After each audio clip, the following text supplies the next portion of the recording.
भारत में हजारों शिव मंदिर हैं, लेकिन शिव स्वयं केवल 12 स्थानों पर प्रकट हुए। ये मूर्तियां नहीं हैं, ये शिव के जीवित प्रकाश के केंद्र हैं। जब ब्रह्मा और विष्णु के बीच श्रेष्ठता का प्रश्न उठा, तब शिव अग्नि नहीं, अनंत ज्योति बनकर प्रकट हुए।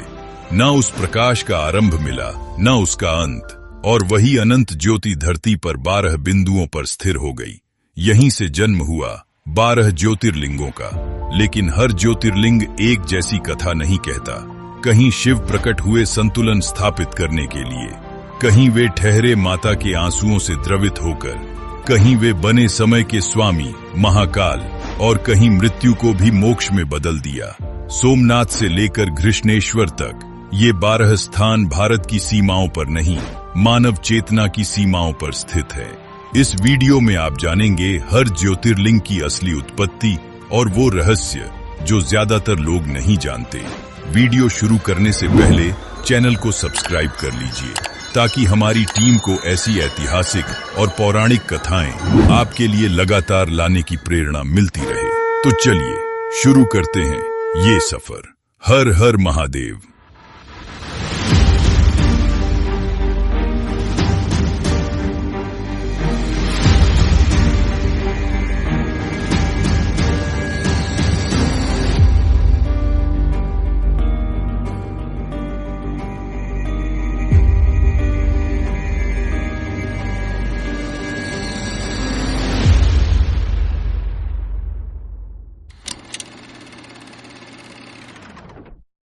भारत की पश्चिमी सीमा पर समुद्र की लहरों के ठीक किनारे प्रभास क्षेत्र में स्थित है पहला ज्योतिर्लिंग सोमनाथ। पुराणों के अनुसार दक्ष प्रजापति की 27 कन्याओं का विवाह चंद्रदेव से हुआ था, लेकिन चंद्रमा का प्रेम केवल रोहिणी तक सीमित रह गया। शेष पत्नियां उपेक्षा और अपमान का शिकार हुईं। जब यह पीड़ा उनके पिता दक्ष तक पहुंची, दक्ष ने चंद्रमा को समझाया कि सभी पत्नियों के साथ समान व्यवहार करें, लेकिन चंद्रमा पर रोहिणी का मोह इतना गहरा था कि उन्होंने अपने ससुर की बातों को भी अनसुना कर दिया। आखिरकार क्रोधित दक्ष ने चंद्रदेव को क्षय रोग का श्राप दे दिया। श्राप का प्रभाव केवल चंद्रमा तक सीमित नहीं रहा, धीरे धीरे उसका तेज क्षीण होने लगा और उसके साथ ही पूरी सृष्टि का संतुलन बिगड़ने लगा। वनस्पति सूखने लगी, ज्वार भाटा अस्त व्यस्त हो गया और देवताओं को समझ आ गया कि यदि चंद्रमा नष्ट हुआ तो सृष्टि भी नहीं बचेगी। देवताओं की प्रार्थना पर ब्रह्मा ने उपाय बताया। चंद्रमा को प्रभास क्षेत्र में जाकर भगवान शिव की आराधना करनी होगी। चंद्रदेव ने वहीं शिवलिंग स्थापित किया और घोर तप किया। महीनों तक बिना विश्राम, बिना सुख, केवल मृत्युंजय मंत्र का जाप। अंततः भगवान शिव प्रकट हुए। चंद्रमा ने उन्हें प्रणाम कर विनय पूर्वक अपने रोग से मुक्ति की प्रार्थना की। भोलेनाथ ने आशीर्वाद दिया। उन्होंने स्पष्ट कहा कि श्राप पूर्णतः समाप्त नहीं हो सकता, क्योंकि वह दक्ष के वचन से जुड़ा है, लेकिन उसका संतुलन संभव है। तभी शिव ने चंद्रमा को घटने बढ़ने का वरदान दिया। कृष्ण पक्ष में क्षय और शुक्ल पक्ष में वृद्धि, तुम्हारा तेज और सौंदर्य फिर से लौट आएगा। इसी क्षण शिव उसी स्थान पर ज्योतिर्लिंग के रूप में प्रकट हुए। चंद्रमा ने शिव को अपना नाथ स्वीकार किया और तभी से यह स्थान सोमनाथ कहलाया, चंद्रमा के स्वामी का स्थान। यह पहला ज्योतिर्लिंग बताता है कि शिव विनाश नहीं बल्कि संतुलन है।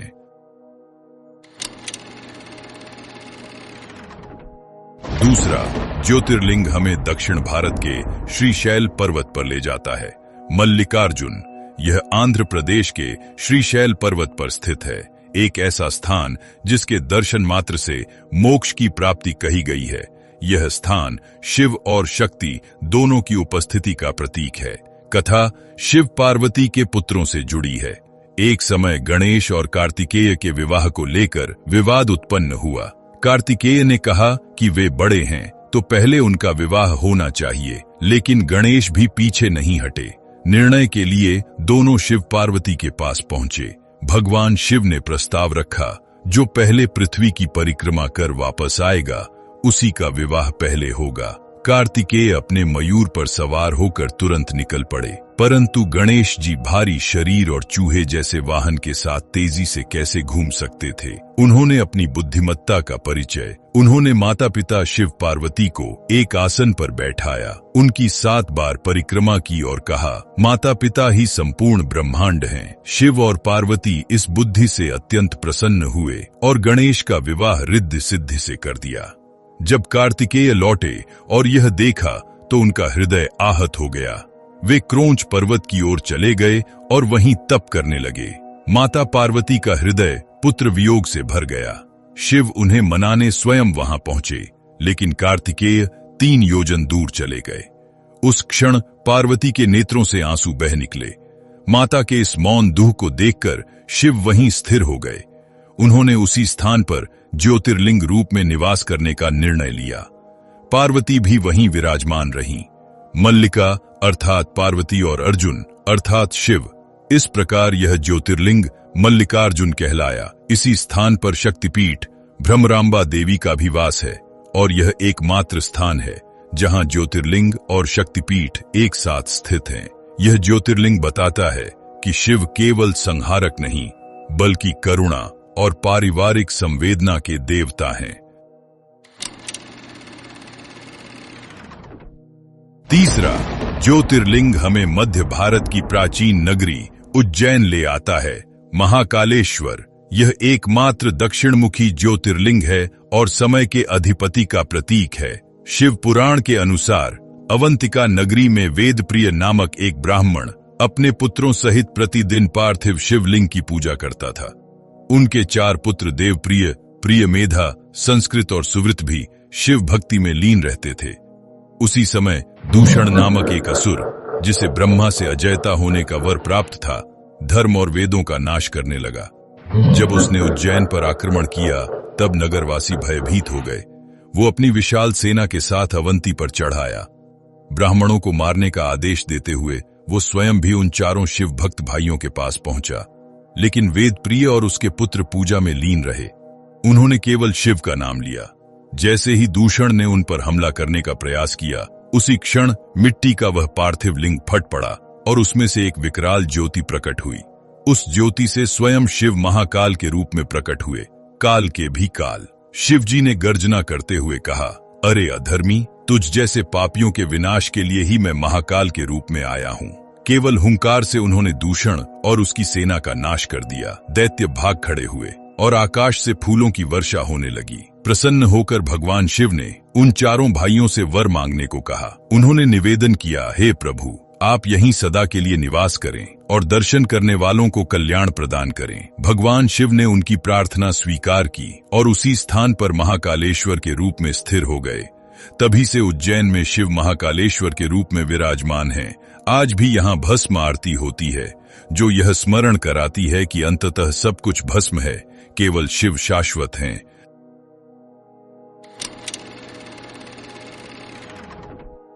नर्मदा नदी के पवित्र तट पर मध्य भारत के हृदय में स्थित है चौथा ज्योतिर्लिंग ओंकारेश्वर।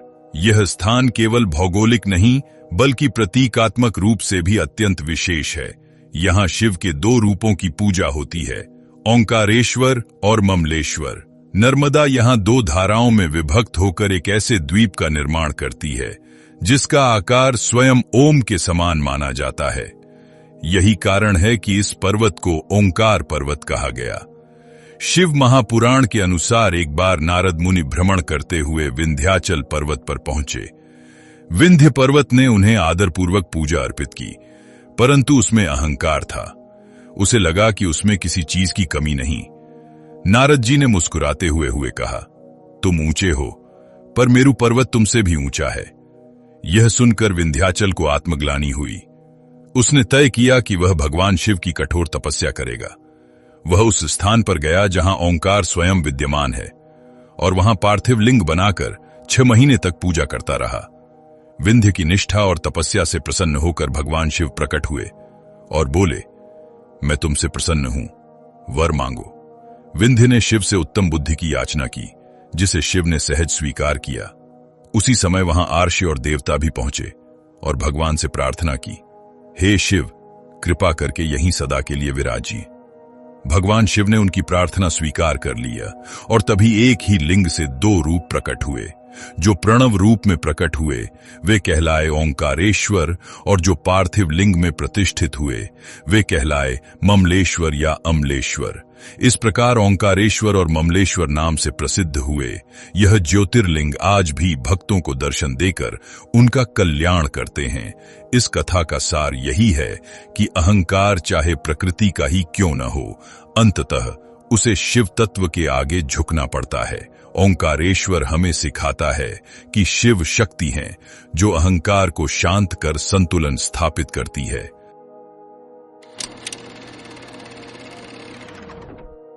पांचवां ज्योतिर्लिंग हमें हिमालय की बर्फीली चोटियों के बीच ले जाता है, केदारनाथ। यह ज्योतिर्लिंग पश्चाताप और क्षमा की सबसे गहन कथा अपने भीतर समेटे हुए है। महाभारत का युद्ध समाप्त हो चुका था। पांडवों को विजय तो मिली, लेकिन उनके हृदय में शांति नहीं थी। अपने ही संबंधियों, गुरुओं और कुल का नाश करने का बोझ उन्हें भीतर से तोड़ रहा था। भगवान श्री कृष्ण ने उन्हें बताया कि वे ब्रह्म हत्या, गुरु हत्या, कुल हत्या जैसे पापों के भागी बन चुके हैं और इसका प्रायश्चित केवल भगवान शिव ही कर सकते हैं। पांडव शिव की खोज में काशी पहुंचे, लेकिन शिव वहां से अंतर्ध्यान हो चुके थे। वे नहीं चाहते थे कि इतनी बड़ी हिंसा के बाद क्षमा सहज मिल जाए। शिव बैल का रूप धारण कर उनसे छिपते हुए गढ़वाल हिमालय की ओर चले गए। पांडव भी उनके पीछे पहुंचे।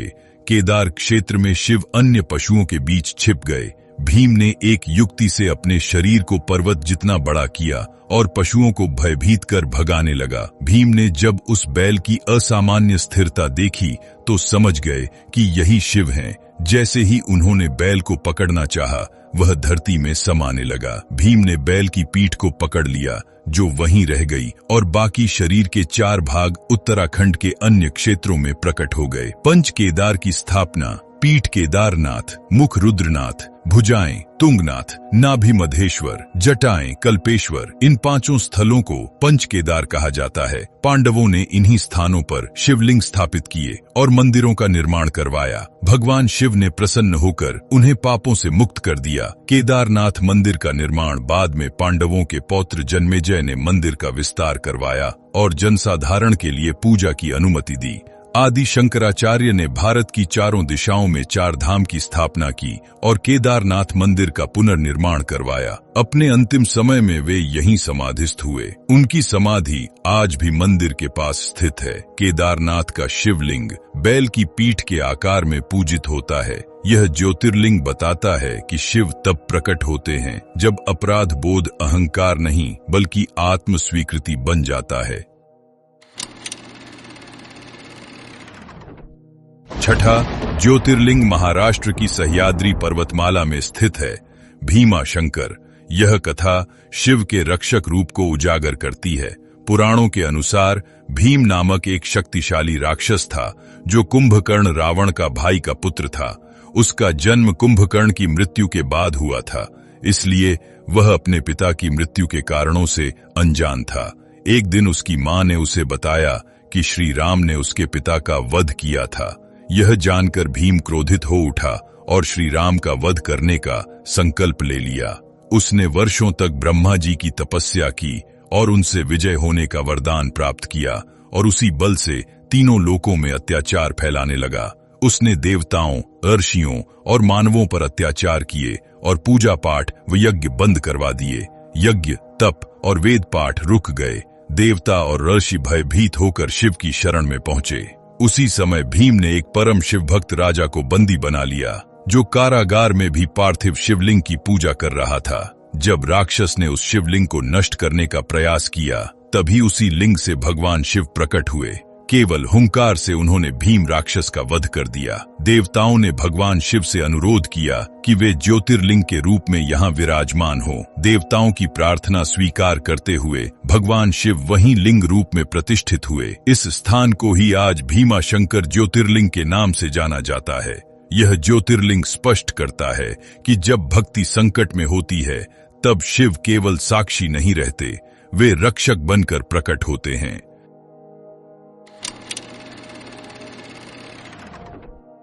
सातवां ज्योतिर्लिंग हमें उस नगर में ले जाता है जिसे केवल एक शहर कहना पर्याप्त नहीं। काशी।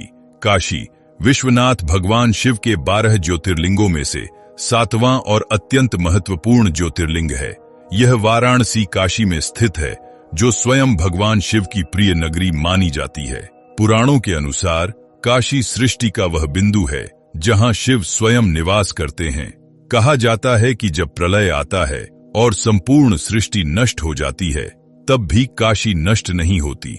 उस समय भगवान शिव इस नगरी को अपने त्रिशूल पर धारण कर लेते हैं और नई सृष्टि के आरंभ पर पुनः यथास्थान स्थापित कर देते हैं। इसी कारण काशी को अविमुक्त क्षेत्र कहा गया है, ऐसा स्थान जिसे शिव कभी नहीं छोड़ते। यहाँ स्थित ज्योतिर्लिंग विश्वनाथ कहलाता है, अर्थात संपूर्ण जगत के नाथ। पौराणिक कथा के अनुसार विवाह के बाद माता पार्वती ने कैलाश को अपने पिता का घर कहा और शिव से अनुरोध किया कि वे उन्हें कहीं और निवास दिलाएं। भगवान शिव उन्हें लेकर काशी नगरी आए और यहाँ विश्वनाथ ज्योतिर्लिंग के रूप में स्थापित हो गए। इसीलिए इसे विश्वेश्वर ब्रह्मांड का शासक भी कहा जाता है। यहाँ प्रतिदिन पंचामृत से अभिषेक होता है। ऐसा माना जाता है कि जो भक्त नियमित दर्शन करता है, उसकी सभी जिम्मेदारियों का भार भगवान शिव स्वयं उठा लेते हैं। काशी की महिमा केवल जीवन तक सीमित नहीं है, बल्कि मृत्यु के बाद भी यहीं समाप्त नहीं होती। शास्त्रों में वर्णन है कि जो प्राणी काशी में देह त्याग करता है, उसके कान में स्वयं भगवान शिव तारक मंत्र का उपदेश देते हैं। यह मंत्र आत्मा को संसार बंधन से मुक्त कर देता है। मणिकर्णिका घाट पर जलती चिताएं यह स्मरण कराती हैं कि यहाँ मृत्यु भी पराजित हो जाती है। विश्वनाथ ज्योतिर्लिंग यह दर्शाता है कि शिव केवल जीवन के स्वामी नहीं, बल्कि मोक्ष के द्वारपाल हैं।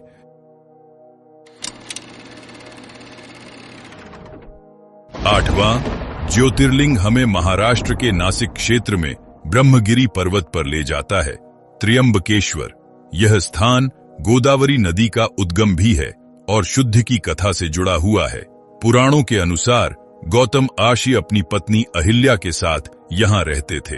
उनके तप के प्रभाव से उनके आश्रम में कभी अन्न जल की कमी नहीं होती थी, जबकि आसपास भयंकर अकाल पड़ा हुआ था। यही समृद्धि अन्य ऋषियों के भीतर ईर्ष्या का कारण बन गई। उन्होंने माया से एक गौ उत्पन्न की, जो गौतम के खेत में आ गई। गौ को भगाने के लिए फेंके गए एक तिनके से वह गौ गिर पड़ी और गौ हत्या का दोष गौतम ऋषि पर लगा दिया गया। अपने ऊपर लगे इस आरोप से व्यथित होकर गौतम ऋषि ने प्रायश्चित का उपाय पूछा। ऋषियों ने कहा कि इस पाप से मुक्त होने के लिए उन्हें देवी गंगा को धरती पर लाना होगा। अंततः उन्होंने घोर तप किया और भगवान शिव की आराधना की। शिव प्रकट हुए और बोले कि यह सब एक षड्यंत्र था, गौतम निष्पाप हैं। ऋषियों की प्रार्थना पर शिव ने गंगा को यहाँ लाने का निर्णय लिया। देवी गंगा ने शर्त रखी कि यदि भगवान शिव स्वयं वहां ज्योतिर्लिंग रूप में रहेंगे, तभी वह भी वहां रहेंगी। भगवान शिव ने यह स्वीकार किया और त्र्यंबकेश्वर ज्योतिर्लिंग के रूप में वहां स्थापित हो गए। उसी समय देवी गंगा भी वहां गौतमी नदी के रूप में बहने लगी, जिसे आज गोदावरी कहा जाता है। यह वही स्थान है जहां से दक्षिण की गंगा गोदावरी का उद्गम हुआ। त्र्यंबकेश्वर ज्योतिर्लिंग के पास 3 पवित्र पर्वत स्थित हैं, ब्रह्मगिरी, नीलगिरी और गंगा द्वार। इस ज्योतिर्लिंग का शिवलिंग विशेष है। यह एक गर्भगृह में स्थित है और उसमें ब्रह्मा, विष्णु और महेश के 3 मुखों का प्रतीकात्मक दर्शन होता है। त्र्यंबकेश्वर हमें सिखाता है कि शिव शुद्धि और क्षमा दोनों के देवता हैं। 9वां ज्योतिर्लिंग झारखंड के देवघर में स्थित है, वैद्यनाथ। यह शिव के उपचारक रूप का प्रतीक है। इसकी कथा लंकापति रावण से जुड़ी है, जो विद्वान होने के साथ साथ शिव का परम भक्त भी था। उसने कैलाश पर्वत पर घोर तप किया और अपने एक एक करके 9 सिर काटकर शिव को अर्पित कर दिए।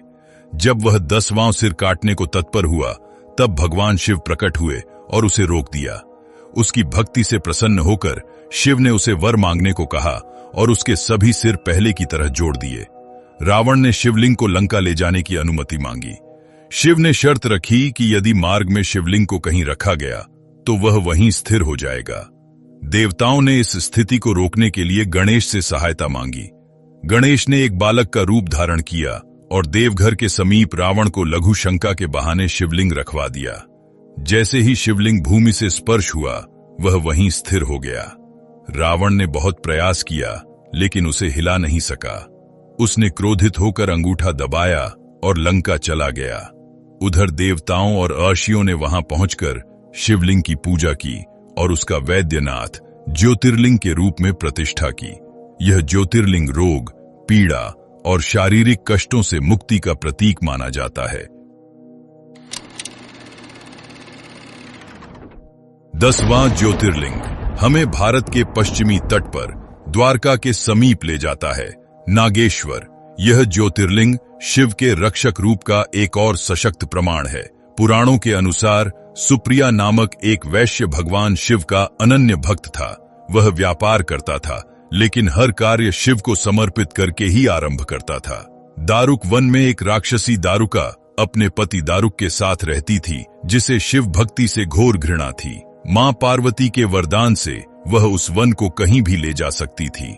उन्होंने जंगल में आतंक फैला रखा था। महर्षि और ने श्राप दिया कि यदि यह राक्षस पृथ्वी पर यज्ञ में बाधा डालेंगे तो नष्ट हो जाएंगे। देवताओं ने राक्षसों पर आक्रमण किया तो राक्षस डर कर जंगल को समुद्र के बीच ले गए। दारुक ने सुप्रिया सहित अनेक व्यापारियों को बंदी बना लिया और उन्हें अपनी कारागार में डाल दिया। कैद में भी सुप्रिया ने शिव का नाम जपना नहीं छोड़ा। उसने अन्य बंदियों को भी भक्ति का मार्ग दिखाया। जब दारुक को यह ज्ञात हुआ तो वह क्रोध से उन्मत्त हो गया और शिव भक्ति को नष्ट करने दौड़ा। उसी क्षण कारागार में एक दिव्य प्रकाश प्रकट हुआ और भगवान शिव स्वयं ज्योतिर्लिंग रूप में वहां अवतरित हुए। उन्होंने दारुक का संहार किया और अपने भक्तों को मुक्त किया। दारुका ने पार्वती जी से अपने वंश की रक्षा की प्रार्थना की। माता ने शिव जी से आग्रह किया और शिव जी ने कहा, जो राक्षस धर्म का पालन करेंगे उन्हें यहाँ रहने का अधिकार मिलेगा और मैं यहाँ अपने भक्तों की रक्षा के लिए सदा विराजमान रहूंगा। भगवान शिव ने वरदान दिया कि जो भक्त श्रद्धा और धर्म से उनकी पूजा करेगा वह चक्रवर्ती सम्राट बनेगा। इस प्रकार भगवान शिव नागेश्वर ज्योतिर्लिंग के रूप में यहाँ सदा विराजमान हो गए। नागेश्वर का अर्थ है सर्पों के अधिपति, भय और विष पर नियंत्रण रखने वाला। यह ज्योतिर्लिंग बताता है कि शिव अपने भक्त की रक्षा के लिए स्वयं बंधनों को तोड़ देते हैं। 11वां ज्योतिर्लिंग हमें भारत के दक्षिणी छोर पर ले जाता है। रामेश्वरम। रामेश्वर ज्योतिर्लिंग रामेश्वरम तमिलनाडु में स्थित है और 4 धामों में से एक है। यहाँ उत्तराखंड से लाया गया गंगा जल चढ़ाया जाता है। यह ज्योतिर्लिंग शिव और विष्णु परंपरा के संगम का प्रतीक है। लंका युद्ध के बाद जब भगवान राम ने रावण का वध किया, तब उन्हें ब्रह्म हत्या का दोष लगा। रावण विद्वान ब्राह्मण था, इसलिए राम का मन अत्यंत व्याकुल हो उठा। विभीषण के सुझाव पर राम ने शिव की आराधना का निश्चय किया। समुद्र तट पर उन्होंने शिवलिंग की स्थापना का निर्णय लिया। शुभ मुहूर्त निकट था, लेकिन कैलाश से शिवलिंग लाने गए हनुमान समय पर नहीं पहुंच सके। मुहूर्त निकलता देख सीता के आग्रह पर राम ने स्वयं रेत से शिवलिंग का निर्माण किया और उसका पूजन किया। पूजन पूर्ण होते ही भगवान शिव प्रकट हुए और राम को दोष से मुक्त कर दिया। बाद में जब हनुमान कैलाश से लिंग लेकर पहुंचे तो राम ने दोनों लिंगों की स्थापना करवाई। आज भी रामेश्वरम में पहले रामलिंग की और फिर विश्वनाथ लिंग की पूजा होती है। यह ज्योतिर्लिंग दर्शाता है कि मर्यादा, विनय और पश्चाताप तीनों के आगे शिव स्वयं प्रकट होते हैं। 12वां और अंतिम ज्योतिर्लिंग महाराष्ट्र में एलोरा के समीप स्थित है, घृष्णेश्वर। यह ज्योतिर्लिंग शिव की करुणा और क्षमा का चरम रूप है। पुराणों के अनुसार देवगिरी क्षेत्र में सुधर्मा नामक ब्राह्मण अपनी पत्नी सुदेहा के साथ रहते थे। संतान न होने के कारण सुदेहा ने अपनी बहन घृष्णा का विवाह सुधर्मा से करवा दिया। घृष्णा अत्यंत सती और शिव भक्त थी। वह प्रतिदिन 100 पार्थिव शिवलिंग बनाकर उनका पूजन करती और पास के सरोवर में विसर्जित कर देती थी। शिव की कृपा से उसे एक पुत्र की प्राप्ति हुई। समय बीतने के साथ सुदेहा के मन में ईर्ष्या ने स्थान ले लिया। एक रात उसने घृष्णा के पुत्र की हत्या कर दी और शव को उसी सरोवर में फेंक दिया। जब यह समाचार फैला तो पूरे परिवार में कोहराम मच गया, लेकिन घृष्णा ने न तो क्रोध किया न विलाप। उसने अपनी शिव भक्ति नहीं छोड़ी। अगले दिन जब वह विसर्जन के लिए सरोवर पहुंची तो उसका पुत्र जीवित अवस्था में जल से बाहर निकल आया। उसी क्षण भगवान शिव प्रकट हुए। वे सुदेहा को दंड देना चाहते थे, लेकिन घृष्णा ने करुणा की याचना की। उसकी निस्वार्थ भक्ति से प्रसन्न होकर शिव ने उसी स्थान पर ज्योतिर्लिंग रूप में निवास किया। यह ज्योतिर्लिंग घृष्णेश्वर कहलाया, क्षमा और करुणा का प्रतीक। 12 स्थान, 12 प्रकाश स्तंभ, हर ज्योतिर्लिंग शिव का एक अलग रूप, अलग गाथा पर एक ही संदेश। जब भक्ति सच्ची हो, तप में श्रद्धा हो और आत्मा में प्रेम हो तो शिव स्वयं दर्शन देते हैं। और शायद इसीलिए कहा गया है, जो व्यक्ति इन 12 ज्योतिर्लिंगों को केवल देखने नहीं, समझने का प्रयास करता है, वह शिव को बाहर नहीं, अपने भीतर खोजने लगता है। अगर आपको यह दिव्य कथा पसंद आई तो वीडियो को लाइक करें, हमारे चैनल को सब्सक्राइब करना ना भूलें और कमेंट में हर हर महादेव लिखकर अपनी आस्था व्यक्त करें। हर हर महादेव।